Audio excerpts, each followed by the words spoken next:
Why, hello there, beautiful people. Welcome to another episode of Paint Fanfare. I'm Emmy. Today we're going to talk about the latest Rian Johnson film, Knives Out. There will indeed be spoilers, so if you haven't seen Knives Out, you can certainly watch this video with the audio muted. I need to mention spoilers because this movie is so full of some pretty crazy shit that I have to get out of my system before I lose my mind. First of all, the cast is fucking amazing. Daniel Craig, Chris Evans, Ana de Armas, Jamie Lee Curtis, Michael Shannon, Toni Collette. The cast is huge. They're so good, and that's a pretty good indication of the potential this film holds. Okay, so down to business. So you'll find out about 2 minutes and 15 seconds into the movie whether or not you're going to enjoy this Clue-esque film. It opens on this gorgeous mansion, and the maid Fran is walking through the house with a tray of breakfast. During her quest to give Harlan his breakfast, she finds him in his study, dead. His throat is slit. Bum, bum, bum. They make it pretty clear that although it's thought to be a suicide, Harlan's death may actually be a murder. Daniel Craig plays this famous detective named Benoit Blanc, and he begins questioning all of Harlan's kids and his in-laws and blah blah blah with these two officers at the beginning of the film. They want to get a feel for who might have a potential motive to kill this man. Well, it turns out that each of his children and their spouses have a certain type of motive that's unique to each one of them. They're all complete liars, but are they murderers? The son-in-law Richard has this confrontation with Harlan, who found out that Richard's been cheating on his wife, which is Harlan's daughter. Motive. His daughter Joni has been stealing money from her father for the past 4 years, and he's found out and cut her off. Motive. His son Walt, who has been working for his father for most of his life, finds out that his father's pretty much planning on firing him. Motive.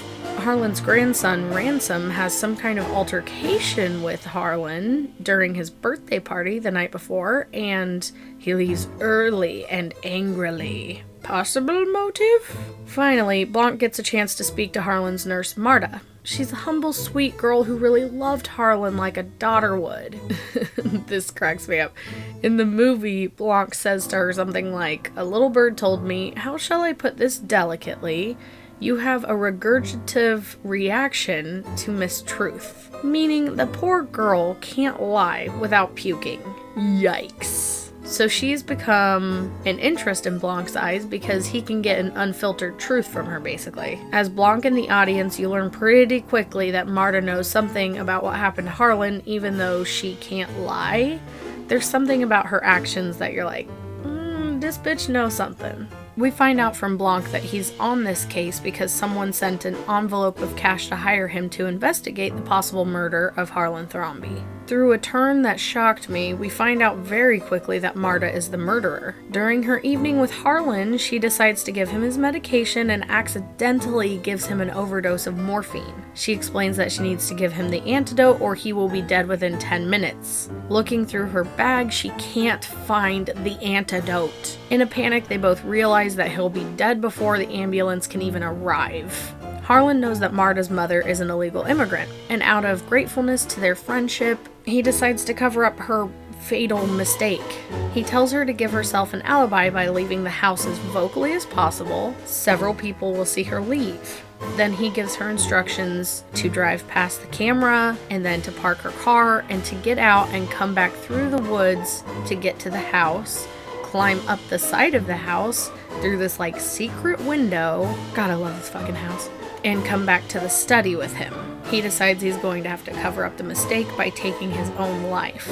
Marta is rightfully horrified. She protests a lot, but in the end she agrees to his plan in order to save her mother and her family from being broken apart. There's a reading of the will in which the entire family is shaken to their core when they realize Harlan is giving everything, his money, his house, his company, to none other than Marta. Of course, everyone is immediately up her ass about giving everything back, and she's seriously considering it. Of course, this causes suspicion in the audience and many other people that Marta is definitely the murderer. Ransom sweeps her away from the family and convinces her that she needs to keep the resources that Harlan has given her. He's pretty much like, fuck my family, they're worthless assholes. And he's offering her his help in order for her to give him a portion of the money. The next day, Marta gets a letter of unknown origins and finds that someone's trying to blackmail her with a blood report from Harlan's murder that's proving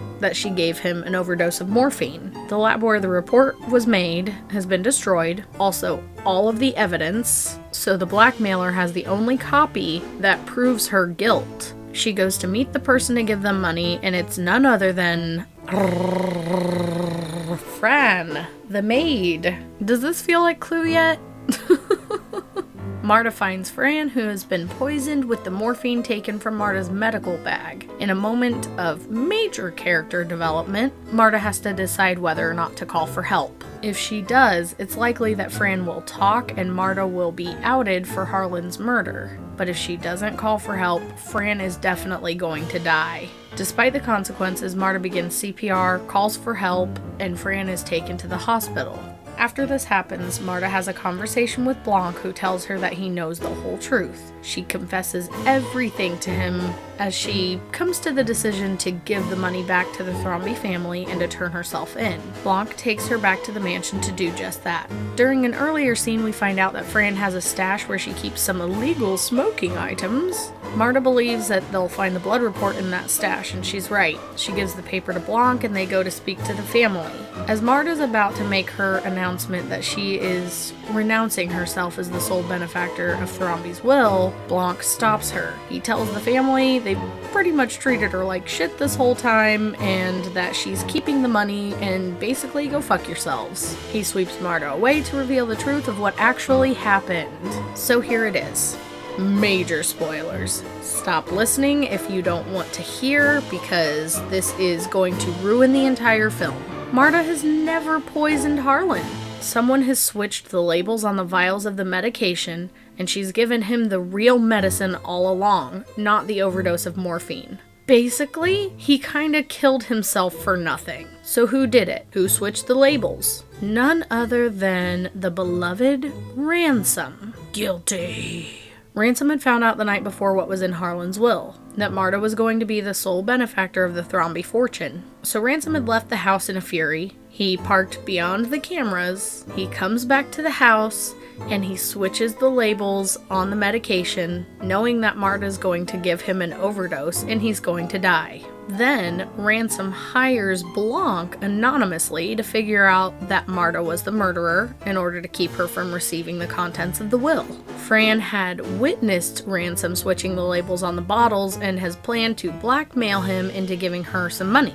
Desperate to maintain his appearance of innocence, uses the morphine in an attempt to kill the girl and send the blackmail letter to Marta. He doesn't count on Marta being an actual good person and calling for help. He pretty much is like, yeah, she's gonna let this happen, and when Fran dies, no one else will be a witness to the fact that I'm a slimy little sleazy murderer. During this big reveal, Marta gets a call from the hospital. She thanks the doctor and says that Fran is alive and well, and Ransom's plan is completely ruined. He then confesses to everything and decides that he's not going to go down without taking her down with him. He grabs a knife from the Game of Thrones chair and attacks Marta. They fall to the ground, and Ransom finds out really quickly that he has attempted to murder her with a prop knife. Now, the beauty of this twist is that earlier in the movie, Harlan claims that Ransom can't even tell the difference between a real knife and a prop. I mean, that is poetry. After a brief expletive, he's taken into custody, his confession nailing him to the floor. Oh, handsome Ransom. How could you do it? I thoroughly enjoyed this movie. Ana de Armas is an amazing actress. I loved watching her character develop throughout the entire movie. She was consistently a good person.